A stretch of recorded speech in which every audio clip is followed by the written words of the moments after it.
What's up, everybody? Welcome back to the Dunk on AP podcast. Today, we are talking a massively important topic, and that is topic 5.1, the Enlightenment. So, remember, with the Enlightenment, you really can't just start there. You have to start coming out of the High Middle Ages and around the year 1300, when Europe has been experiencing sort of this long, what's often referred to as the Dark Ages, where culture is really not what it was during the height of the Roman Empire, and you get the Renaissance, the rebirth of European culture, the rediscovery of European knowledge, and a lot of that actually coming, ironically, from the House of Knowledge after the fall of the Abbasid Caliphate. Whenever you've had the Crusades going on in the early thousands, so you've got the Age of Discovery also happening right around this time. You've got the Scientific Revolution. You've got the Protestant Reformation happening in the mid 1500s, and that leading to a bunch of religious wars.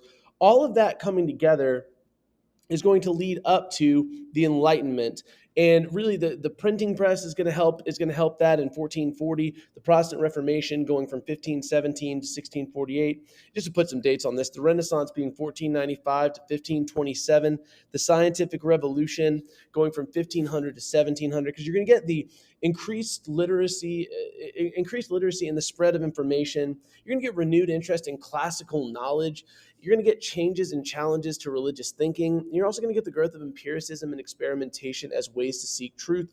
All of this leads into the Enlightenment era. So what is the Enlightenment? It's also known as the Age of Reason. It's an intellectual and philosophical movement that sweeps across Europe during the 17th and 18th centuries, which is characterized by a strong emphasis on reason, rationality, and the pursuit of knowledge. And a lot of this, what that goes into the Enlightenment is empiricism, which is the philosophical approach that asserts that knowledge and understanding are primarily derived from sensory experiences and observations and experimentation. So basically, if you can't experiment with it and prove it to be true, or if you can't taste, touch, see, feel, smell it, then maybe it isn't real, right? So it's less of an emphasis on faith and more of an emphasis on science and what you can see.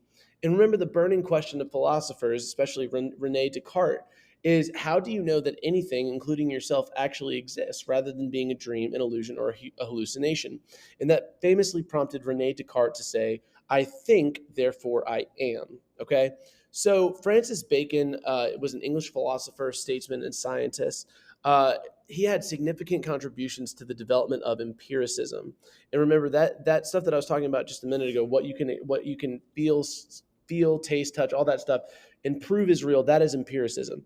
He was an early pioneer of the scientific method and famously said that knowledge is power. He believed that empirical methods could be applied to practical fields, not just philosophical, like politics, ethics, medicine, with the goal of improving human life and society. So Bacon and Descartes had different ideas on empiricism. Bacon said it was all about systematic data collection, empirical data to derive general principles or laws from specific observation. Whereas Descartes was highly skeptical of sensory observation. He basically said, doubt everything, then use reason to arrive at a conclusion, more of a rationalist. So then you've got Thomas Hobbes and the social contract, all these guys being Enlightenment thinkers. His most famous work, Leviathan, published in 1651, outlines his thoughts on social contract theory. Basically, a lack of political authority, a nasty, brutish, and short life for humans is what he felt we had. Social contract theory as a solution meant relinquishing some natural rights and powers to a central authority in exchange for security and protection of natural rights. And he kind of felt that for that reason, monarchy was okay. Whereas John Locke, in his version of the social contract, he was one of the most influential Enlightenment thinkers. And his ideas about social contract theory were outlined in the two treaties of government, okay?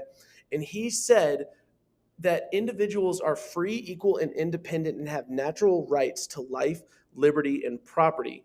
He also just felt that an established authority is needed to arbitrate disputes or protect these natural rights. He also said that government isn't legitimate unless it has the consent of the governed, and government is limited with separation of power. Remember, this is radical at the time because everybody was living in hierarchical societies that were controlled by a king.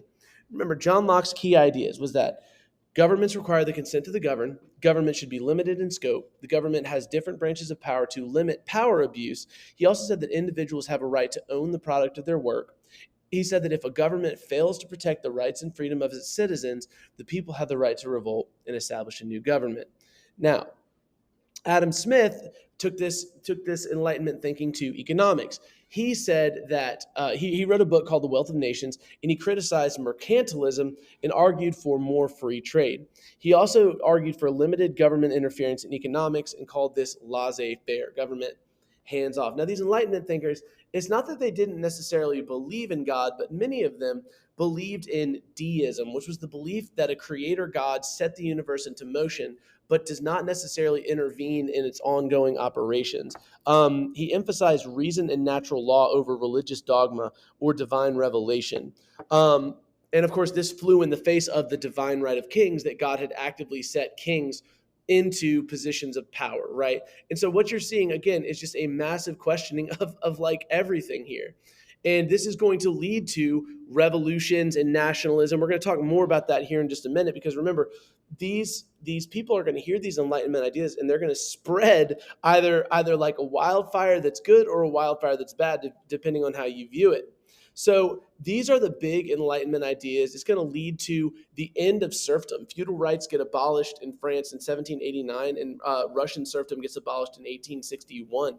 It's also going to lead to the abolition of slavery. The slave trade gets abolished in the early 1800s, while slavery was abolished from the early 1800s to 1888, depending on where you were. It's also going to lead to the rise of feminism.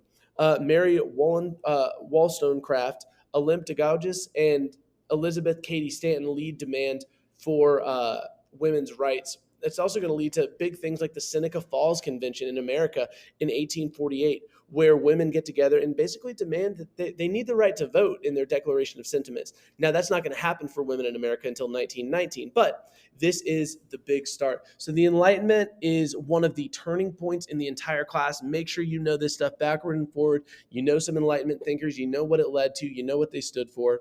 Have a good one.